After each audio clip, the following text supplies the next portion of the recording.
Dans les exercices de chimie, vous devez souvent passer des quantités de matière vers d'autres grandeurs. Les deux formules les plus connues sont C égale N sur V et petit n égale masse sur masse molaire.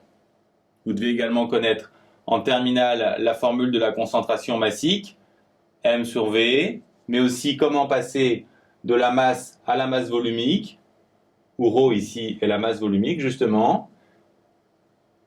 Et vous devez également connaître le volume molaire des gaz, V sur N.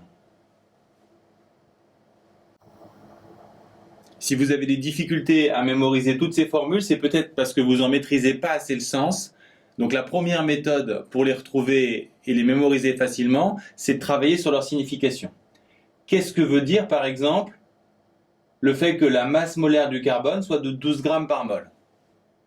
Ça signifie tout simplement que 1 mol de carbone pèse 12 grammes. Maintenant, comment faire avec ça pour retrouver cette formule?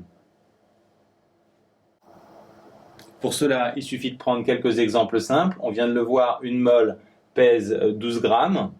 Donc 2 mols vont peser 24 grammes, 3 mols 36 et 10 mols, par proportionnalité toujours, 120 grammes.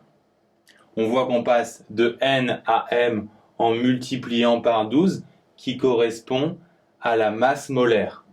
On a donc retrouvé la formule. La masse s'obtient en multipliant N par la masse molaire.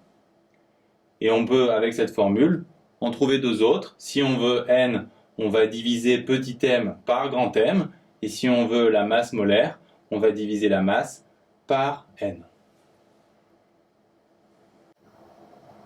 Toujours avec cette méthode, regardons comment retrouver les formules associées au volume molaire qui sont moins connues.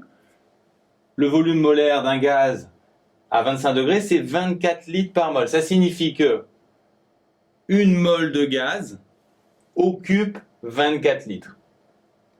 Une fois qu'on sait ça, donc on a 1 mol qui occupe 24 litres, 2 mols vont en occuper 48, une demi-mol occuperait 12 litres, et 10 mols, 240 litres. On comprend qu'on passe de N à V en multipliant par 24, autrement dit par le volume molaire.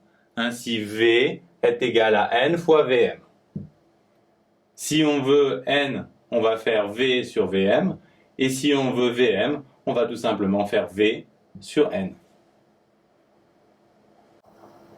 Cette méthode travaillant sur la signification peut vous permettre de retrouver toutes les formules de ce type, mais il y a une méthode encore plus rapide qui s'appuie sur les unités que je vais vous montrer maintenant. Toujours pour le volume molaire, mais cette fois avec les unités, ce sont des litres par mol. Les litres sont des volumes, les mols sont des quantités de matière, donc Vm, ça sera V sur N. De la même façon ici, si on a une concentration massique en grammes par litre, les grammes c'est des masses, les litres c'est des volumes, Cm, ça sera M sur V. Dernier exemple, on a une masse volumique en kilogrammes par mètre cube. Les kilogrammes c'est des masses, les mètres cubes c'est des volumes, donc ρ égale M sur V.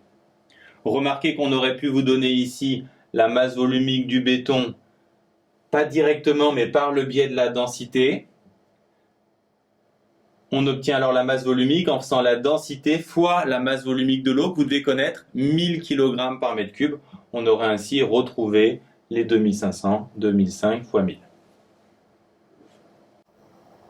Bon, ça bien sûr c'est une petite remarque secondaire sur les liens entre densité et masse volumique.